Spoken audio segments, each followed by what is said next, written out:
ధర్మాన్ని పాటించే వాళ్ళు గొప్పతనమైన వాళ్ళు వచ్చి అడిగింది ఏంటంటే, మాకు ప్రార్థించుకోవడానికి మాకు మస్జిద్ లేదు అంటే ఆయన కోట ప్రాంగణంలో మస్జిద్ కట్టించారు. సనాతన ధర్మాన్ని పాటించే వ్యక్తి తాలూకు విలక్షణం. అలాగే అనేక మంది సంస్థానాలు కానీ అందరూ కూడా పోర్చుగీస్ నుంచి వచ్చినా ఎవరు వచ్చినా క్రిస్టియానిటీని తీసుకొచ్చినా కానీ అందరికీ సమానంగా ఈ దేశం తీసుకుంది. పార్సీల్ని తీసుకుంది లోపలికి, జొరాస్ట్రియన్స్ని తీసుకుంది. ఏ మతం వచ్చినా లోపలికి తీసుకుంది, ఇముడ్చుకుంది తప్ప ఇంకో మతాన్ని ఎప్పుడు ద్వేషించాల. కానీ ఈరోజు నేను మాట్లాడుతుంది ఈ ప్రాయశ్చితం దేనికి దీక్ష అనుకుని నేను ఎప్పుడు మీ అందరికీ తెలుసు. 5 సంవత్సరాల వైసీపీ పాలనలో ఇదే దేవాలయంలో కనకదుర్గ అమ్మవారి రథం తాలూకు మన సింహాలు మాయమైనవి, కొన్ని ఇబ్బందులు తప్పులు జరిగినాయి అంటే ఒక్కొక్కరు ఎలా మాట్లాడారు వైసీపీ నాయకులు. వాళ్ళెవరు ముస్లిమ్స్ కాదు, హిందూస్ కాదు, వాళ్ళెవరు ముస్లిమ్స్ కాదు, క్రిస్టియన్స్ కాదు, హిందువులే అందరూ. పొద్దున్నేస్తే తాళ్ళు కట్టుకునేవాళ్ళు, బొట్లు పెట్టుకునేవాళ్ళే. కానీ ఒక తప్పు జరిగింది, ఒక అపవిత్రం జరిగింది అంటే పదవులు అనుభవిస్తూ ఉన్నవాళ్ళు, పొద్దున లేస్తే గుళ్ళకి వెళ్ళేవాళ్ళు, వీళ్ళు అపహాస్యం చేస్తూ ఉన్నారు, వీళ్ళు వెటకారం చేస్తూ ఉన్నారు.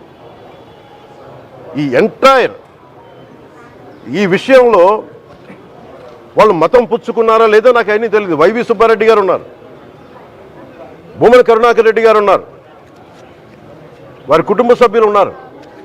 ఎవరైనా సరే మీరు మతం పుచ్చుకున్నారా లేదో నాకు తెలియదు. అవన్నీ అది మీ బయటికి చెప్పుకుంటారా లేదో నాకు తెలియదు. నేను అది కూడా మాట్లాడట్లా. కానీ మీరు బాధ్యత తీసుకున్నారు. మీరు హైందవ ధర్మాన్ని కాపాడుతానని మీరు బాధ్యత తీసుకున్నప్పుడు కాపాడాల్సిన అవసరం మీ మీద ఉంది. బోర్డుని మీరు స్థాపించారు, మేము స్థాపించాల. తప్పులు జరిగినాయి. తప్పులు జరిగితే వైఎస్ జగన్ గారు ఏం చెప్పాలి? ఒకవేళ నాకు తెలియకుండా మేము ఆయన బ్లేమ్ చేయట్లా.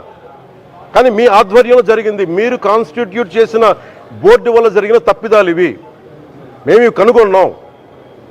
ల్యాబ్ టెస్టులు ఇవన్నీ మేము ఆటలాడతామా? ఇవన్నీ బాధ్యత లేదా? కనుక చాలా బలమైన సనాతన ధర్మాన్ని పాటించేవాడిని. దాకా మా ఇంట్లో రామనామం ఉండేది, రామ జపం ఉండేది మా ఇంట్లో. అలాంటి రామభక్తులం మేము.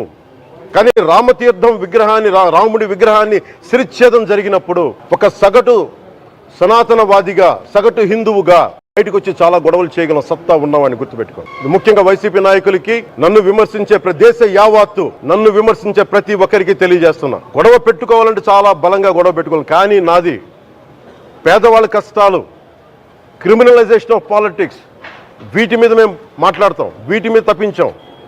ప్రజలు బాగుండాలి, కాన్స్టిట్యూషన్ వాల్యూస్ని అప్హోల్డ్ చేయాలి, రాజ్యాంగం బాగుండాలి, వీటి కోసం తపన పడేవాళ్ళం. కానీ సెక్యులరిజం పేరు మీద, secularism is not one way, it's 2 way. Secularism అంటే కూర్చోబెట్టి ఒక్క సైడ్ నుంచి వచ్చేది కాదు, అన్ని సైడ్ నుంచి రావాలి. ఇది చాలా ఆవేదన కలిగిస్తుంది. కొన్ని దశాబ్దాలుగా చూస్తున్నారు ప్రతి హిందువు. దీంట్లో మిగతా మతాల ప్రస్తావన కంటే కూడా నేను ఎక్కువ ప్రస్తావన చేస్తుంది హిందూ ధర్మాన్ని పాటించి, వాళ్ళ వ్యక్తిగతంగా పాటించి బయటకు వచ్చేటప్పటికి మీడియా వారి కోసమో లేదంటే ఇంకొంత ఎవరైనా సాటిస్ఫై చేయడం కోసం తెలియదు, కానీ సాటి హిందువులు తోటి హిందువులను తిడతా ఉన్నారు. ఇది చాలా